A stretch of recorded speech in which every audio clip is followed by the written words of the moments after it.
I think it's very important that Freddie Kitchens and Baker had success before Odell got there. You could see last year, Jarvis Landry, he was affected when Q was let go as the head coach. Hugh Jackson, when Freddie Kitchens started, they started running the football and they started spreading it around to the other receivers.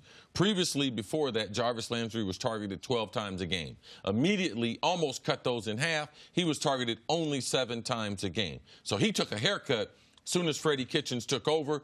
Baker, we saw him having success spreading the ball around. To me, there is not one of the great wide receiver quarterback combinations, to me, that it's dependent upon just one guy. Because there's so many ways to throw the ball to the tight ends are such viable receivers, to the running backs out of the backfield. They're going to spread the ball. Even Matty Ice, Julio Jones. No, that quarterback, no, he's not going to make his name off of that. He's going to make his name because of his versatility. And when they try to take him away, you can exploit the defenses. But I saw Baker without the kid with the blonde hair. Now, the kid don't have blonde hair no more, but he's still a superstar. So, for me, no, it's not contingent on OBJ being at its best. The truth of the matter, OBJ, the last 32 games, he's been only available for 16 of those games. I believe he should be able to enhance the things that Baker Mayfield does. Baker is very good on the quick strike.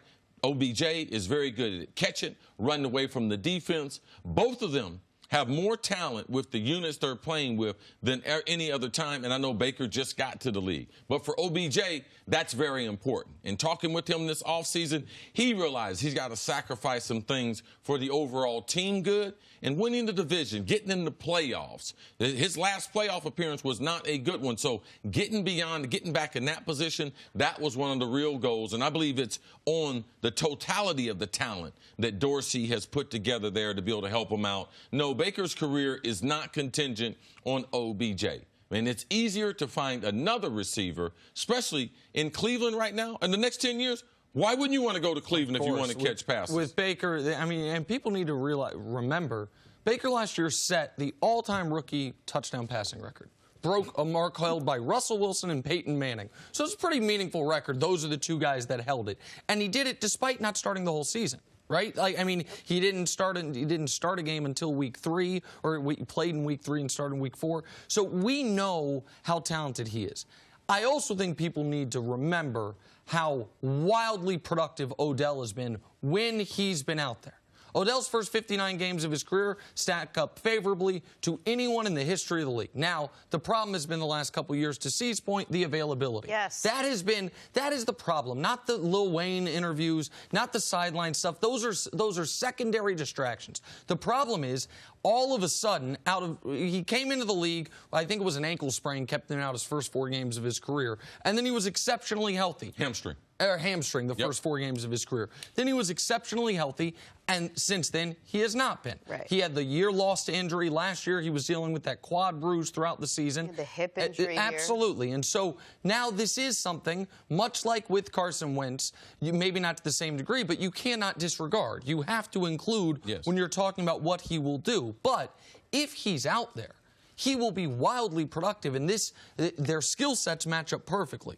One thing Baker was exceptional at last year was deep passes, and one thing once Freddie Kitchens took over, they chucked it deep. They threw the ball deep, more than 15 yards down the field, 28% of the time. That led the league. We know Odell is a dominant deep threat. He didn't have the ability to showcase it so much the last couple of years in New York. It was a lot of quick slants where he had to do all the work. So I think that part of his game will get a bit of a resurgence as long as he's out there, and that part of the Browns offense could be very dynamic. And it's early in Freddie Kitchens' career, but I want to watch moving forward, like, what's going to be his theme? What's going to be the thing that puts the little sparkle in his eye? When I did the game last year in Cleveland, talking to him privately, I asked him, I said, Coach, I'm not going to tell the audience, but can you give me a little sample of what you're going to do early? He said, Chris, you don't know me, Will, but you need to know I like to throw it, and I like to throw that thing deep. Yeah. Now, he was a quarterback at Alabama, and that's one thing they didn't let him do there. But he did have that little twinkle in his eye when we started talking about it. And then early in the game, I think it was either on the first or second play, they threw a long pass. So I was like, okay, duly noted. Now watching him go forward, Bruce Arians with Tampa Bay, everywhere he's been, that's what he's been noted for. Let's watch Freddie as he establishes himself as a young coach in the NFL. Are you worried about his availability, his durability, Odell? I'm always worried about. I take pride in being out there. Don't tell me how good you are. Go out there and show me how good you are. And anytime you're evaluating players, you have to take something off if the player is not available. Tom Brady, not only because of the wins, not only because of the comebacks, not only because of the Super Bowls, but he's been so consistent. And you have to utilize that in measuring players. I'm concerned.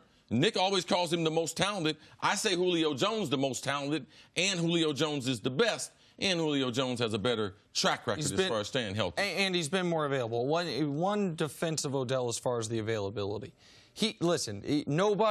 Anybody would have had their leg broke on the play he got his leg broken on a couple years ago. There's ankle broken. That's bad luck. That's playing pro football.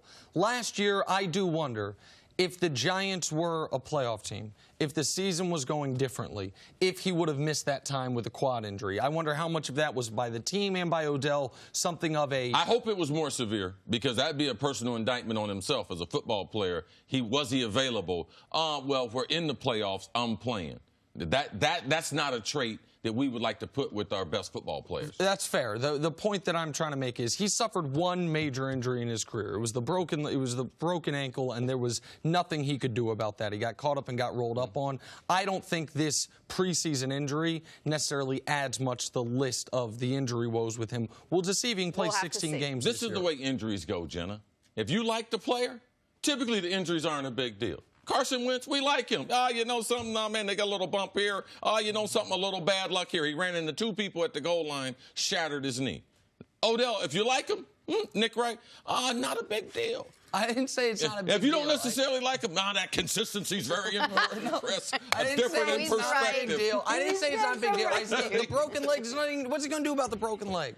Thanks for watching. Subscribe here to get the latest from the show. Also, be sure to check out more of the best clips from First Things First, or go watch a few segments from our other shows on FS1.